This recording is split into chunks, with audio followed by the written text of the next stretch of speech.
My name is Iain Armstrong. I'm chair of PHA UK. I do two jobs, so I do that part-time and also a consultant nurse in one of the large PH centres in the UK. I've been working in PH now for 20 years. 20 years ago, we felt it would be a good idea if some of the patients I had could be put in with other patients by telephone. And from that grew PHA UK. And next year's our 20th anniversary. We've got 4,500 members, which is half the PH population in the UK. It's grown from a good idea into this this big thing.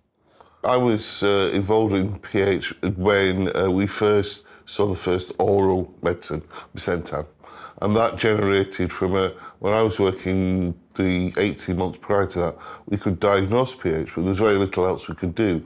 We could prepare some people for transplant, and that was about it. And then Bisentan came along. There was floor line at the time, it was very limited. But what we had then was a licensed therapy.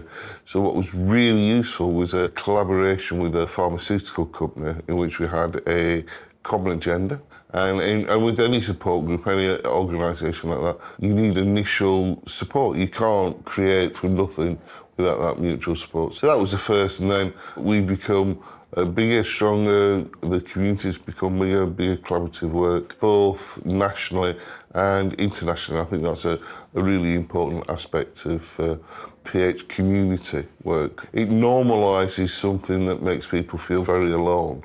And the rarity, even in the UK, we've got 7,000 patients in the UK.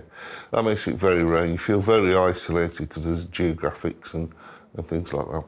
But what we're doing this year, we've actually spent over the last few years trying to be very specific about our PHawareness week. So this year what we're talking about is individuals being able to talk with friends and family about PH. Some of the work that we've done over the last few years is even in the close-knit, loved family unit, it's actually quite misunderstood and people feel quite isolated. Actually being able to have a narrative, a story that you can tell and share is very powerful. We're trying to provide materials in which that can happen.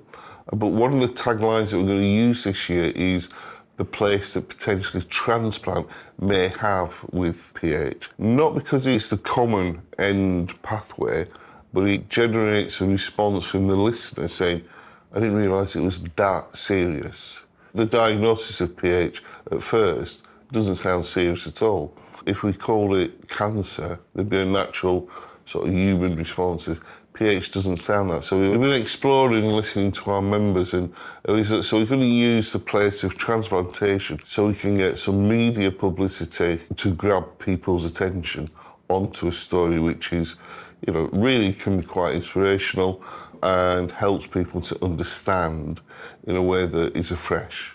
I was doing a PhD in pulmonary hypertension, looking at the place of hope in life-threatening illness. I was aware at that time that it was actually very difficult for individuals to have a narrative with clinicians about how does this impact on my quality of life. The quality of life tools available were often quite complex, not sensitive enough to look at PH itself. So this is what we call a disease-specific quality of life measure, and one that could easily be completed frequently in clinic. So when there's intervention, when there's change. So it's 10 questions, 2.5 years in development, and it's been around now for nearly 5 years, and it's been translated into the 35th language internationally. What we were looking at the time primarily was a tool in which the individual could have a conversation with healthcare professionals and said, this is what it's like. So it's what's called a patient-reported outcome measure. And we feel, and I professionally feel, is absolutely crucial. And it's a descriptor rather than a predictor of the future. And to see that type of tool being used in the management and care of PH, I feel is professionally really important.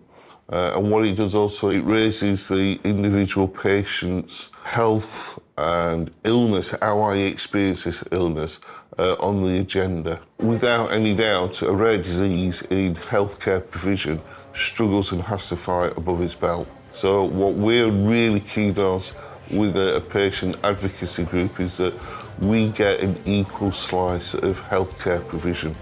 and the rarity should not be a punishment. Keep it on the agenda of people, policymakers, healthcare policymakers, etc.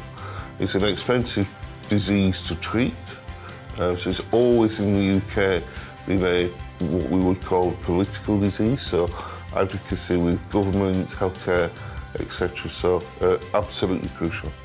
I would say our success has always been about collaboration with professionals, policymakers internationally, and pharma. And you cannot be successful unless there's collaboration.